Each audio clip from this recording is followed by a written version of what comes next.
అమిత్ షా చూస్తున్నాడు, మోడీ చూస్తున్నాడు. దేశంలో జరుగుతున్నటువంటి పరిణామాలకు సంబంధించి ఇప్పుడు తేల్చాల్సింది అమిత్ షాని. హోంమంత్రి తను బెంగాల్లో జరుగుతున్న పరిణామాల మీద ఆయనే పరిశీలిస్తున్నాడు. రాష్ట్రపతి పాలన పెట్టాలన్నటువంటి పెద్ద చర్చ జరిగింది, కానీ అక్కడ కంట్రోల్ చేసింది అమిత్ షా.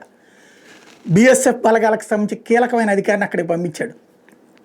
దొరికిన వాళ్ళని దొరికినట్టు కుక్కను కొట్టినట్టు కొట్టారు. ఎవరైతే ప్రాణాలు తీసేవాళ్ళని మళ్ళీ ఇప్పట్లో లెగవలేనంత దారుణంగా కొట్టారు.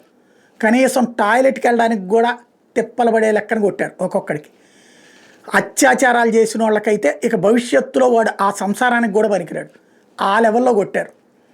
అలాగే భవిష్యత్తులో మళ్ళీ హిందువుల మీద దాడి చేయాలంటే వణుకు పుట్టే స్థాయిలో మిగతా వాళ్ళకి దెబ్బలు తగిలినాయి. అమిత్ షా అనేటటువంటి వాడు ఉన్నాడు అక్కడ, జాగ్రత్తగా చూస్తాడు. అది భవిష్యత్తులో కూడా ఇట్లాంటి అదో పనులు చేసేవాళ్ళు గుర్తుపెట్టుకోవాలి.